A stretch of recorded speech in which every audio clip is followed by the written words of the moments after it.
But I got down on my hands and knees in front of the crucifix and prayed that my dad would come and pick me up, and 20 minutes later he was there.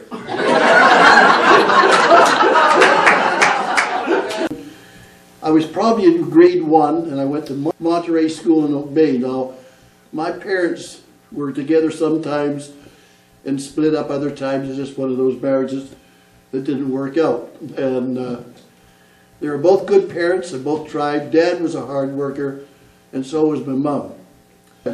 And anyways, ended up going to these people by the name of Clyde down in Monterey, and first grade 1 and went to Monterey School. And I always remember the first day, because Monterey School, as you probably know, is in between 2 streets. So it has an opening on this street and an opening on that street. So Doug goes to school.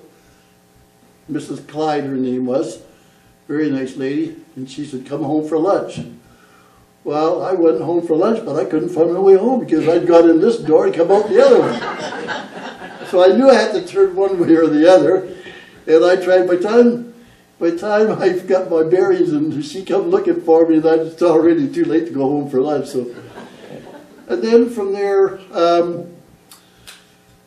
we went to a place, I think we stayed someplace down on the waterfront down by Catherine Street in Esquimalt. I was pretty young there. Ended up going to St. Louis College. I've been just about every school going. So anyway, just sort of, as I talk to you people, it'll probably, a lot of it will come back to me. We got to Prospect Lake on the water side, okay, overlooking the lake. In fact, our house had a porch right over the water. And I remember 3 incidents there. I used to walk to school every day. My brother had a bike, and I wasn't allowed to touch it because my brother was older. But being Doug, I took it out. And I was so small, I could not get my legs over the proper bar. So I used to go between. So needless to say, I fell off, cut myself all the heck. My brother found all the scratches on his bike. Boy, did I ever get help. And then there was another time I was playing, I had a harmonica. Don't ask me how I got it, but I couldn't play it with the dam, but I guess my dad got tired of hearing. He grabbed it from me and he threw it out in the lake, and I guess it's still there. And then there was a time we used to walk to school. There was a little creek down by Caldwell's store. Used to follow the road. And Wilson's farm, they used to raise little bulldogs. They used to live up at the hill there. And one day, I guess I had to go to the doctor's or something, I don't know. And so I had my good clothes on. So I got to school and everything was fine. I got on the bus, and everything was by bus in those days, as you know. And coming home, across this creek, of course, only time I ever fell in. God, I ever get hell when I got home. But good clothes too.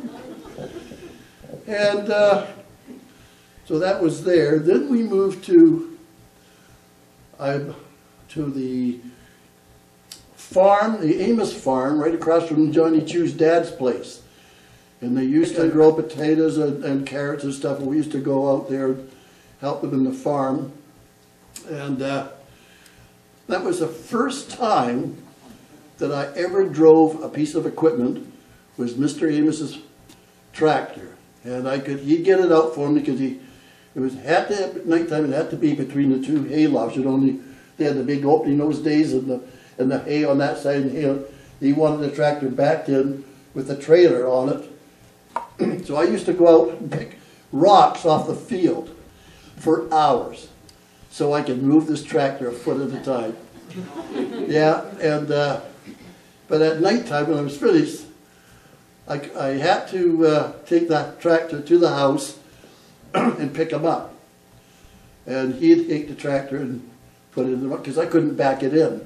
I had a heck of a time. So this one time, that well, I'm not going to take take it up to the house. I'd take it to the barn. I'd be damned if I didn't get it in there. And I was delighted, you know, just one of those things. And when we were there, my parents were together at that particular time. My dad and Mom went out, I think they went out with Mr. and Mrs. Amos, and they had a 40 Ford Coach, I believe it was. And heck of a nice car. And one night, it was a Saturday night, and then Sunday morning we woke up, and I could see all this red in the sky. And the car had caught on fire in the garage. And of course it was really going, and right next to that was a gas pump. One of the old hand ones, you know. Anyways, it didn't blow up, but I think what had happened is my mom and dad both smoked, and I guess one of them in the back seat of the car, I don't know, dropped a cigarette butt, but that was, my dad gave me hell because we didn't wake them up. But that was an incident there. And then there was another time when my cousin, and I know somebody here knows them, and it's Bob and Dave Clough. Yeah, and they came, and us guys used to always go to the swimming together at the lake. And they came one day on a Sunday, and so us boys, the 4 boys, we all took off. Oh. We didn't know, but of course, you know, boys and boys, we're all out there under the bridge, because there's a bridge on this driveway. Thank you very much, I appreciate that. I'll take a bit of this. So we're underneath this bridge, and we're all smoking. So us boys come back to the house, and my dad, we go walking. My dad says, "How are the cigarettes, fellas?" Of course, they could see the smoke coming up under the bridge because we were So from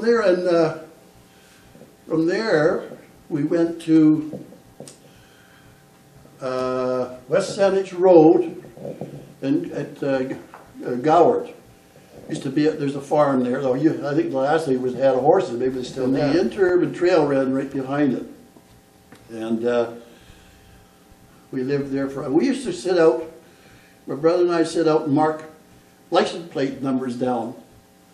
The cars, every car went by, we got that one, yeah, we got that one. And we did this for the longest time. I guess it's something to do, Doc, but ourselves. But my parents used to have some good parties, and my dad was a trucker. He was moving, furniture mover guy. He sure knew how to stack furniture, I'll tell you. They used to come out on New Year's, and that house was a pretty good house for a party, and my dad liked to drink his beer. And come midnight, New Year's, us kids would all run up because half of the trucks was sitting on the street. They had a big circle, so where people used to turn around across from where. But anyways, we'd go out and honk all the horns at New Year's. And, when I heard Richard's, I saw his tape. Right next to that house on West Saanich Road, used to be a bridge come from the house right to the road. And that's where the bus stopped, and that's where you just walk right in. There was a tower there, and it was our water supply. The water supply to the observatory was pumped from the pump house that is right next to our house. It used to fill his place, and it would fill our tower. That would last us till, I can't remember that fellow's name that used to run that pump house. But I believe it comes under the CRD, doesn't it? I think now. Yeah, and I think it's still there. It's a flat roof place, and it had a great big green pump, and that's all I can remember. And the fellow's name, I did have it, but he was in the war and he only had one leg. Joe Dobie. That's it, Dobie. That's it. Yeah. Well, he used to take quite a liking to us kids. We could go in there and we used to really think that was great. Trying to think what else. I can't remember doing it, but my wife says we did, so I guess we did. She didn't know me then, but my brother and I strung, I guess, a string across the road. And to this day, my wife, she was just talking about it not too long ago, and her dad had come down West Saanich Road, saw this rope, wasn't a rope, piece of string, jammed the brakes on. And I told him about that, and she said, that was my dad. This is some years, 50 years later, you know. So, just goes to show you. Just trying to think, when we were at the Prospect Lake School, the teacher's name was Mrs. Farquhar, wasn't it?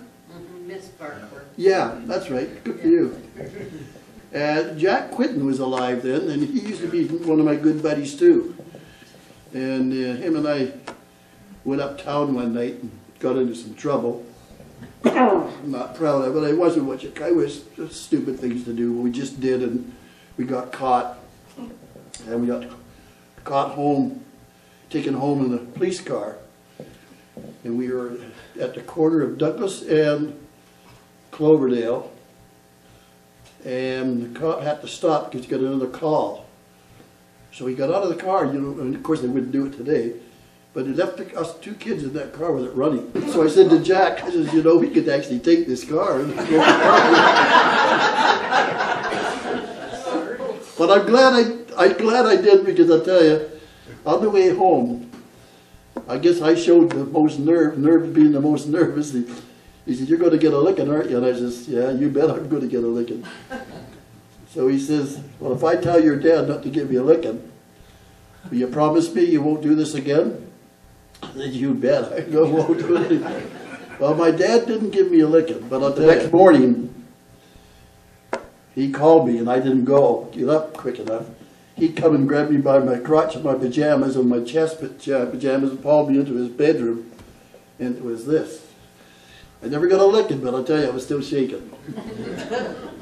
My dad didn't have a temper, but it's today's standards, he would probably be in a lot of trouble with spanking kids and stuff. But we had some good people that we stayed with, and we had some bad ones too. I won't tell you the bad ones, what went on, but at any rate, my brother and I sat down one time, and we figured we stayed with 36 different people.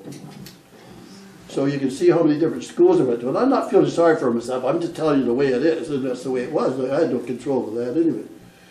But one of the things that I always wanted to do was give my kids their own bedroom in their own house with us in it. And I achieved that, and I wanted to make sure they at least all got their grade 12, and they all did.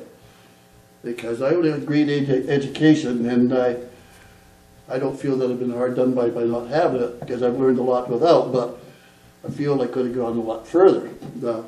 Whether I would have been any better off or not, who knows? I don't know. I don't care. I'm happy. That's how it matters. But just so, anyways, my dad and mom, like I say, they were both hard workers. There's just something about it that they just couldn't stick it out. I don't know whether they, you know, I was too young to, wasn't around long enough to sort of, and I don't run, not standing here running them down. Mom was a very hard worker. She loved us kids. My dad was hard working, but he liked his beer and liked to fool around. So, and that's the way it was. But and I don't feel that we've been hard done by. I'm glad I met guys like Doug, Richard, because those guys, Dick Varley, of course he's not here, but I got interested in racing. This is where Darrell comes in. I got interested in auto racing, and I really was lucky because I wanted to get on a crew so bad, because I used to go out and watch the races. And Dick Varley got me tied up with Phil Lambert. And boy, we had 7 years of a real lot of fun. But before we get to the actual racing part, I used to hitchhike to the races in the old highway. And this couple picked me up one day. And I'm looking at you, Darrell. And their name was Logan. Does that ring a bell? It was Jim Logan and his wife. He was a chief of fire department, if I remember, for Saanich. Logie. Sorry, Darrell. Yes, you're right. Well, it turned out that, you know, I guess they could see that I was on my own, because I've been, and they said, well, if you come every Saturday night, come early. So I went early, and they took me for fish and chips. And they started doing this, And so one day there I said, well, you know, when I get a little older, I'm going to end up doing this, like referring to the racing. So I thought, I got that in there for Darrell because, and I didn't realize it till later on, as after I met my wife, the people that she was fooling around with was Brian Erb, Stephen Foster, Billy Foster, and then I ended up racing against Billy Foster. So it goes to show you that the things, people you meet, you never know where you're really going to end up. But I strongly never run auto racing down, and I know I'm going to harp on it here about, because it kept me out of more trouble. I've met some lovely people, and so I don't know what else to say here, but I remember going to the bus stop coming from the lake side of that, what I was telling you a little earlier, on the lake water prospect, and I had to pull my wagon all the way from there up to Durant's store for my dad because he was having a party, and I think there was 10 cases of beer used to fit in my wagon. Yeah, it was funny because, you know, I had one of those little wooden wagons with those metal wagons with the wooden sides. Yeah. And I think 10 cases, that one used to lay them flat and they each had the sleeve over them. So yeah, that was one of the funny things. I went to Vic West School, Crate Flower, St. Louis College, Prospect Lake, Monterey. There's got to be another couple in there somewhere. But at any rate, met a lot of people, and I wish I could remember all their names and stuff. I just, but Doug there, Gates, we used to all walk home from school and walk everywhere, didn't we, Doug? Yeah. Ted, all the Boltons and that, and Charlie Hughes, he didn't live too far away. But like I say, I don't want you guys to get the wrong impression that don't like my parents, because they tried hard.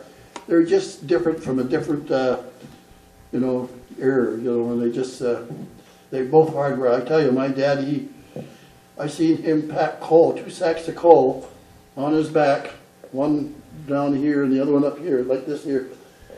Come home black. But yeah, and my mom she could keep a whole restaurant going, like run from one seat to the other to keep people happy.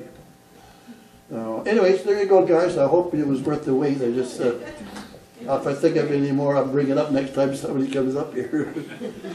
Any questions?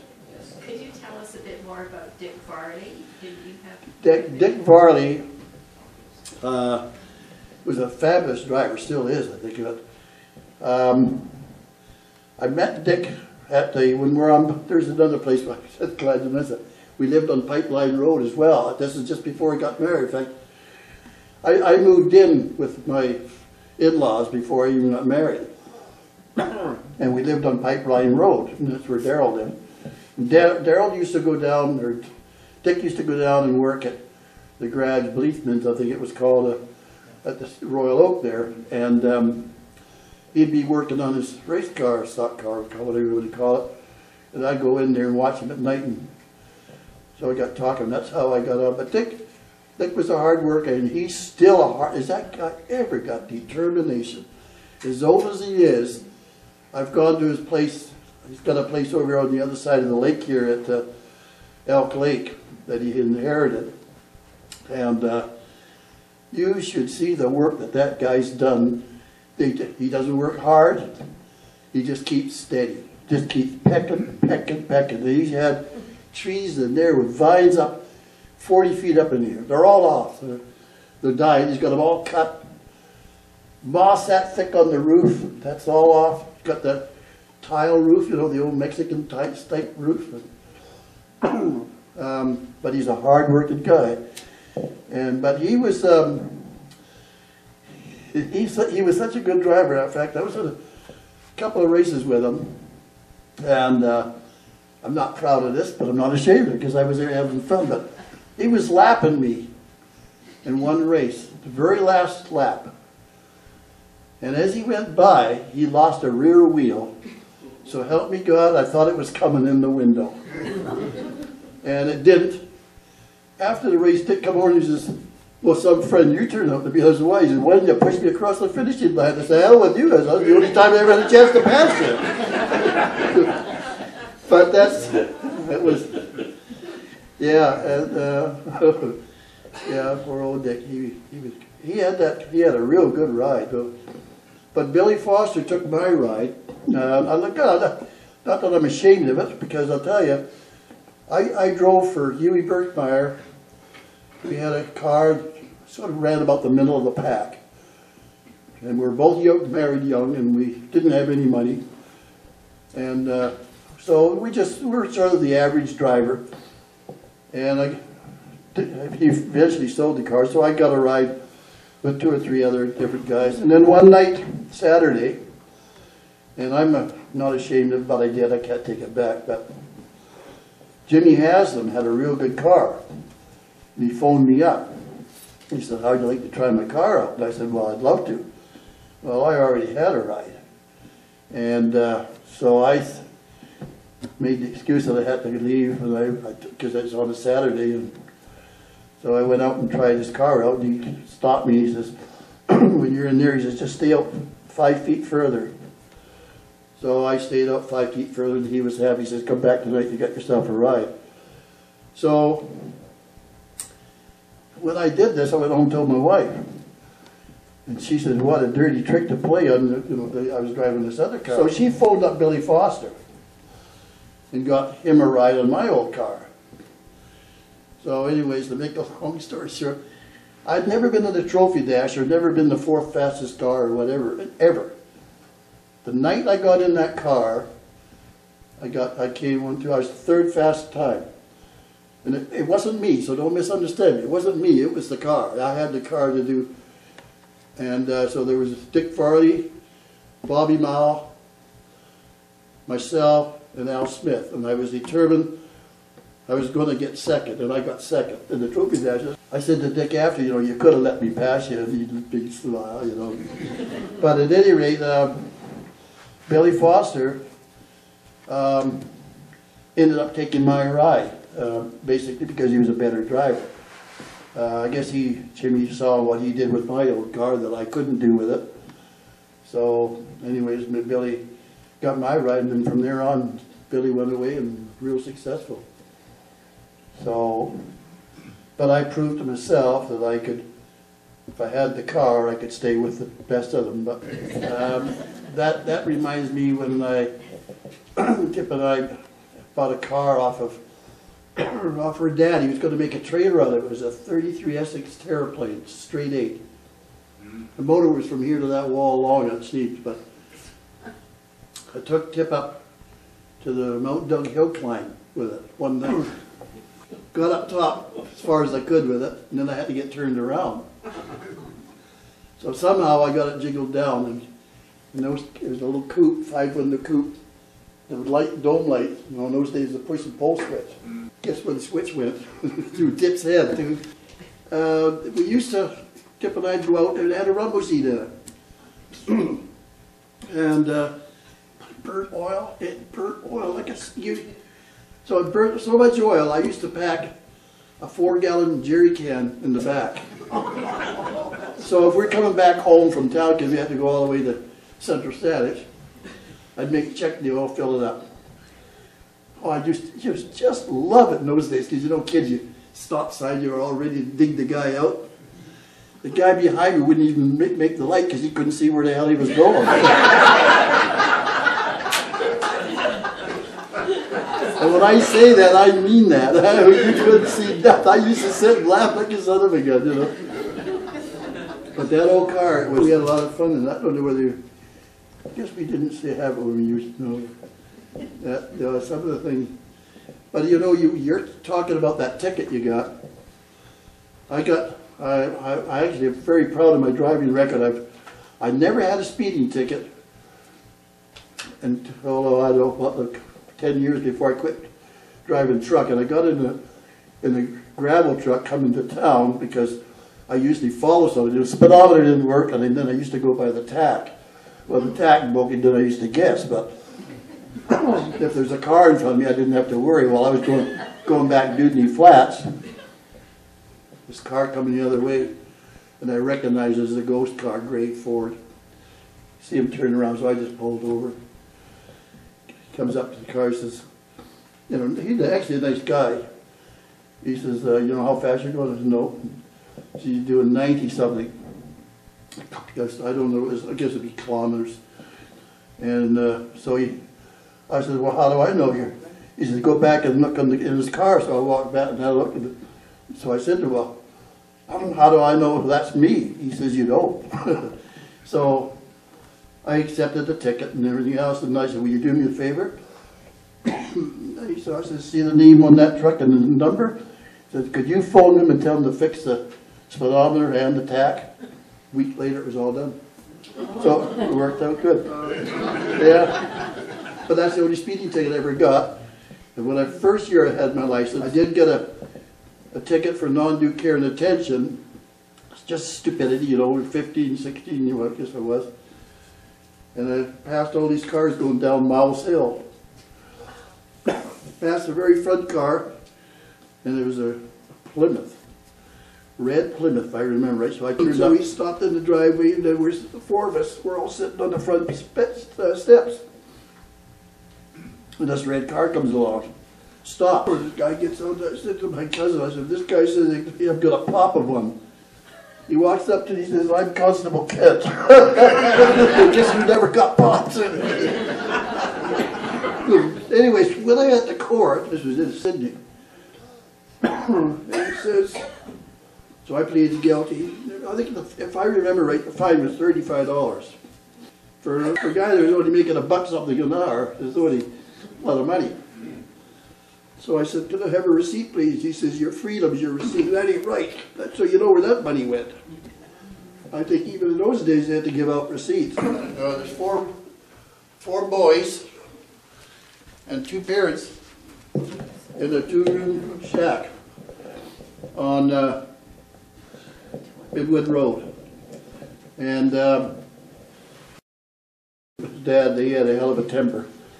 And he would, one night, my brother and I were in the, oh, that was a funny setup. We used to, there were only 2 rooms, so the kitchen was actually my brother's, my bedroom. After Frank and them decided to go to bed, they moved us out of their bed into theirs, out in the kitchen. And, you know, bath that night was every Sunday night. Galvanized tin in the middle of the floor. Get water off the stove. Every 4th night you got to go first. You all bathed in the same water.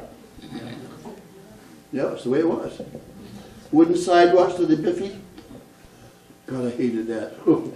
But an awful temper. And one night, he started to go after Kay. Boy, she was just a tiny little buck. Was she?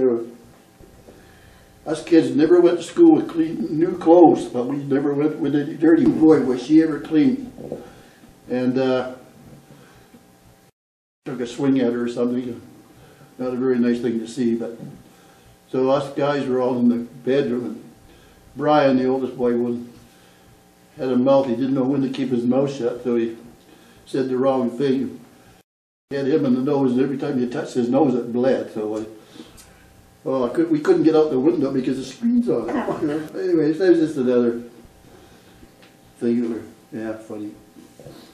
I could probably think a whole bunch more really if I wasn't up here now, but as maybe another month or somebody else gets up here, and I come, I'll be able to.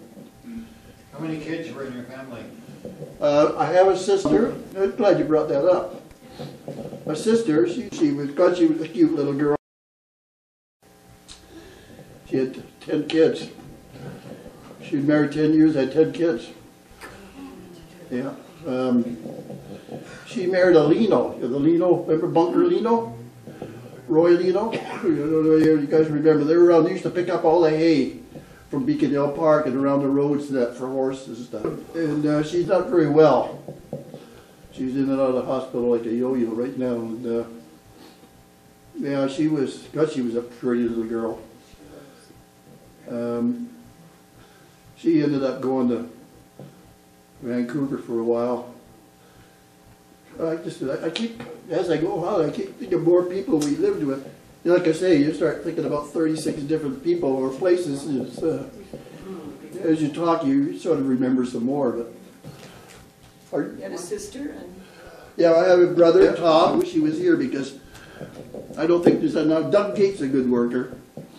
You put those two together, they could probably do the work of 6 men. My brother was very wild, really wild, and he couldn't hold his liquor at all. Yeah, I'm glad he quit. He quit. He got into religion. I don't have anything against religion, but he's a different person. He's yeah. He in fact, I don't know what church he belongs to or whether they call it a church. They have their meetings at their own houses. So I told him right from the start that I didn't want anything to do with religion. I didn't want him to preach to me because that's my mom and dad's. A lot of it was their problems. So I said I just didn't want any of it. So, but if I need help, he's always there. And he's been a good brother. He just turned 80. Yeah. Yeah, he was a hard worker and did very well for himself. Got a nice place overlooking Glen Lake. He married Dina Seelman. I don't know if anybody knows the Seelman family. Bought a piece of land off them, and I'm just going to give you a figure. I bet it's worth over $1 million today.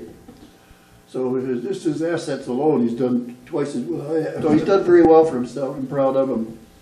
And if I ever need help, I know he'll be there, right there. And I was always in and out of the hospital with my stupid asthma. My brother had it, but he outgrew it. And that poor kid, well, Tom, Doug Gates, he went through hell. And yeah, he outgrew it. And once I got it, of course, I've been in the hospital probably half a dozen times. It's nothing too serious, but they, sometimes you get caught, you have to go in and they get you stabilized. My brother was always up to see me, so one night I was in bed, I got a phone call. It was Tom. I said, what's going on? He said, I'm in the hospital. What do you mean you're in the hospital? He said, well, he says, I had a heart attack. So he had to have a couple of stents put in. He's back fine now, just never knew he had anything wrong with that. Was 5 years ago. So thank God for that. And he's got a nice family, got a real 5 kids. He adopted one. I hired him to come over and help me with some of the stuff that's hard for me to do now. So, yeah, Tom's done very well. Just, I wish my mom and dad, I guess we all do, I wish my mom and dad were here to see our grandkids. I have 5 grandkids and 1 daughter. My oldest son has got a daughter. Every time I see her, my heart just starts to pound. Oh, she keeps, every time I'm on the phone, she says, I love you, Grandpa. Oh. Oh. So you can see what I miss. I miss that closeness from my parents, and I guess I'm picking it up now from my grandkids, and it's sure a nice feeling. God, I tell you. Things. I ended up going to school for boys up at Duncan, Catholic school. I think it's still there. If I'm not, it was like a farm. My mom could afford to keep us on her own, so I don't know what the story was, but I ended up there. And I hated it. Very first day, of course, I beat Doug Rose. I got into trouble. And a desk opened this way. Like, oh, everything I had was under here. So this way's modern, oh boy. But it squeaked. Of course, I'd go.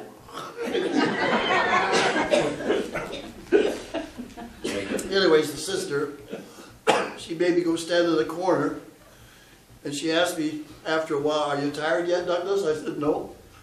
So just stay there some more. But anyway, I ran away from there on a Saturday night, and it was me and Dennis Westendale. If you remember Dennis Westendale, the Westendale family had the store on top of Yates Street, right across from the school. Used to be a store there. Anyways, we did manage to get down to Victoria, and the place that my mom and dad were living in. Hope that guy, I went and slept, and I got in the house, nobody was living there. But when I fell asleep on the couch, just one of those, one-seater, I heard this window open, and God was shaking like a leaf. I didn't know who it was until I could hear this person's looking around. So I figured it was my dad. He'd got in the window and got his boots, and I heard the truck drive away. So in the morning, Jimmy Little's store was just down, you guys all know that. Yeah. So I walked down there, and then I came back, and by the time I got back, the police were at the door, and they got me, picked me up. They were very nice. He said, "Have you had breakfast?" I said, "No." So the two of them took me for breakfast, and got a hold of my mom, and my mom put me back on the bus. And I can remember her telling the bus driver, "Keep your eye on him," because when I got to Duncan, they had a stop there, and I almost got away, but I didn't. So I got back to the school. It was on a Sunday. Of course, they're all in the chapel. So I went in, and the sister said, "You go in there and stay there till prayers are over." And I'm not a religious person, so don't misunderstand me. I don't have anything against it, but I figured to each his own. But I got down on my hands and knees in front of the crucifix and prayed that my dad would come and pick me up, and 20 minutes later he was there. So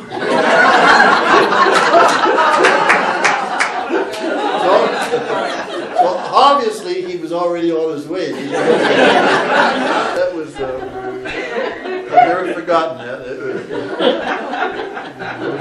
How old were you then? I would probably be 11, somewhere in there. I went to St. Louis College. Now this is something you guys have never done. We used to go every Wednesday, walk from St. Louis College to the church on the Blanchard Street, Yates there. And we used to run across the lights. The brothers were always giving us hell for it. So Brother Kelly, his name, Kelly, yeah, he was a good guy. Said that, make sure you stay. Well, anyways, we didn't pay any attention to the lights.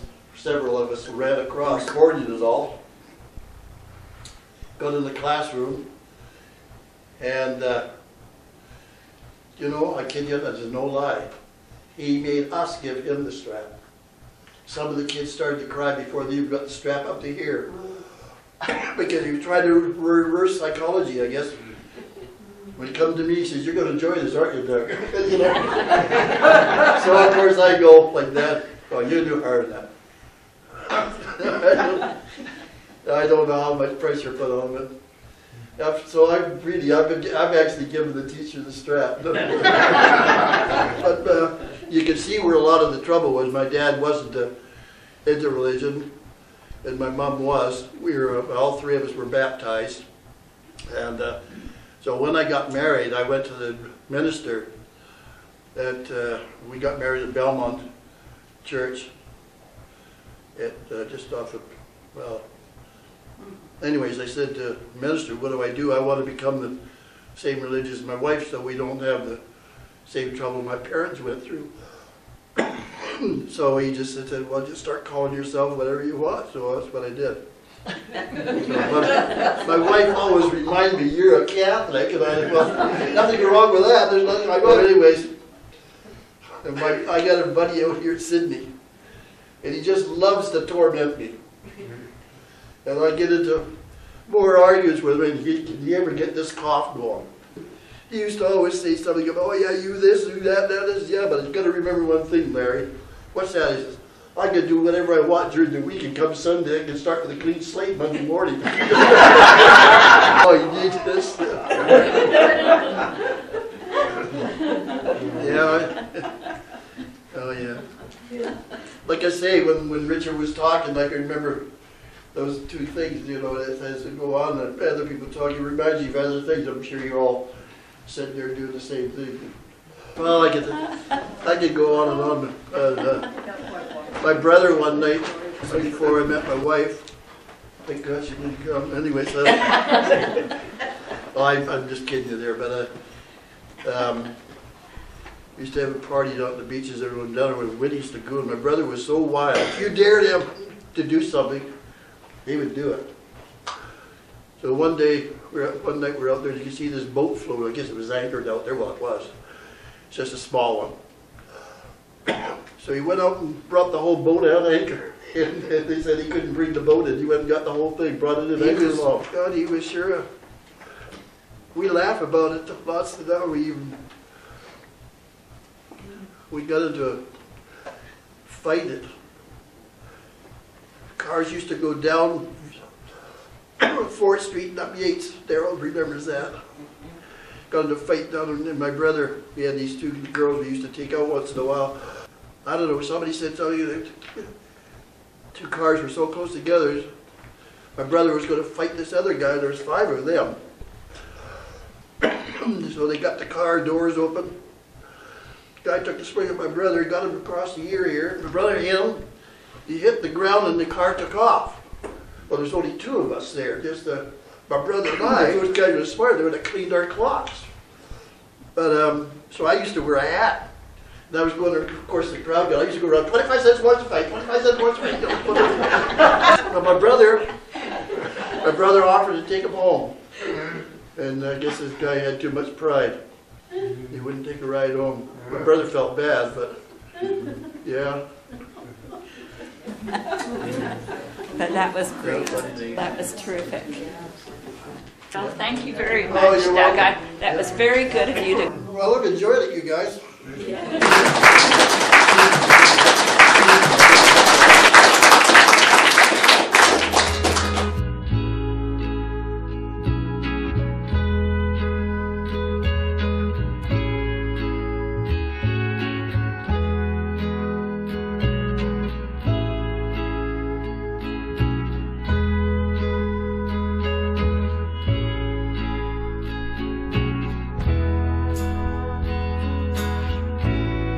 I even said to my brother, I said, whatever happened to Richard Pierce? I wonder where he ended up.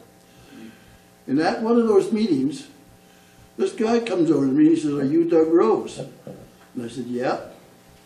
And he looked at me and he almost started to cry and he says, I'm Richard Pierce. And I stood up and shook his hand, and it's been that long, 50 some odd years I believe it is, Richard, am I not right? Yeah. And I'm glad I went to that deal, and I want to thank you for what you've done. I want to tell you a slight story that relates to our relationship. As I mentioned before, Doug was one of the 3 people that ever came up to the top of the observatory and spent time. In my memory, he was my first friend. He was the first guy my age who came up to see me, not at school, because at school we had there was a difference between the people at the school and what happened during the day. I got sat in an anthill. I had short pants. I was the kid that was driven to school, and it wasn't a happy time for me. I was out of my element.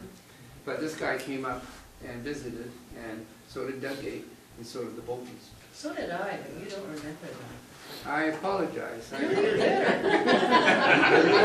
Richard, that, Well, I can tell you that so did Sheila Smith and Morgan, and they came up. Yeah, they came up. But this occurred. Now this was actually 70 years ago. I was 7 and 8 in grade too, you know, and I'm 78 now, so that's 70 years ago, not 50, Yeah. 70. When I was 9, we lost my mother to cancer, and when I was 10, I was put into Shawnigan Lake School. So I went from the community on the hill where I had known this fellow and a couple others, an entirely different community, British private school, Shawnigan Lake. During Shawnigan Lake, I was told that I should sing in the choir and become part of the church choir there, because my father had been an Anglican by his orientation. And so I did that. And during the Sundays, when the bishop would come up with his huge ring and everything, and he told us that we should have our own prayers. Because, you know, there's a time in church when we pray for the king and the queen and all of this, and people overseas, and family, and people that are ill, and then you're supposed to have a moment of silence to tell your own prayers. Well, here's the part. I didn't have any prayers. I didn't know anything about any of this. So I thought, well, I better make some up. So as a little kid, I knew the Lord's Prayer, which you know. And there was a prayer called, "Now I lay me down to sleep." Right? I prayed the Lord my soul to keep. Right, okay, so we can do that. So then it came to people. So there was Mother, and then my stepmother who came eventually, Betty, and my father, Dad. And Jean and Joan, which were two women that worked at the observatory as office secretaries, and one was an astronomer. They were kind to me. And my sister, and my uncle, and so on. And then there were 6 families that came afterward. And this will surprise you in a way. There was the Allens, which was my stepmother's family. The Welches. This was Gladys Welch. And there's a great mythology about Gladys Welch, because some people have had very negative experiences in the school with Gladys. Well, I didn't have that. Well, neither did I. She lived next door to us. Did she? And I followed her after I left Shawnigan Lake and so on. I came back to public school and went to Mount View High School. And eventually she taught at Colquitt's Junior High School, where Sylvia was the first-year home economics teacher. They taught together in the same school. And I remember phoning Gladys at night and coming over from school from Vancouver, and so we talked. And so she was a person, maybe a singular situation, but she was a person that looked out for me, and that helped me in a number of ways in my scholarship, and I went on through graduate school and degrees and so on. So there was the Allens, the Welches, and the Weldons, who were the family that did some kindnesses to the Roses. The Allens, the Welches, and the Weldons, the Mercers, which was my stepmother's sister and her family, the Roses, and the Lunsons. The Lunsons were a European family that lived out in Souk, the Chosen Souk, and they had cattle, and they had to farm and milk the cows all the time. But my father somehow arranged for them to come to Christmas dinner once or twice, and they were working as hard as many of you people have said that you were familiar with. So those 6 families. So I have said those prayers. Even when I went to graduate work in theology and so on, I have kept those prayers. The Allens, the Welches, the Weldons, the Mercers, the Lunsons, and the Roses. That's 70 years. And I'm grateful for this guy to be the person that was part of that scenario. Do you get the... I love to help my neighbors because they help, you know, I've been in the house for so long, 54 years. And I bought a quad because my driveway's like this, and I have a blade on it. And I bought it because one year I couldn't shovel the snow off. My neighbors were all out helping me, so you know, I enjoy doing it because I see my neighbors say, "Look at that guy! Look at that guy! I can do the sidewalk right from Quadner right down to Sanders Road. One swipe right down, to clean right off." They think I'm the best thing since fresh cornflakes.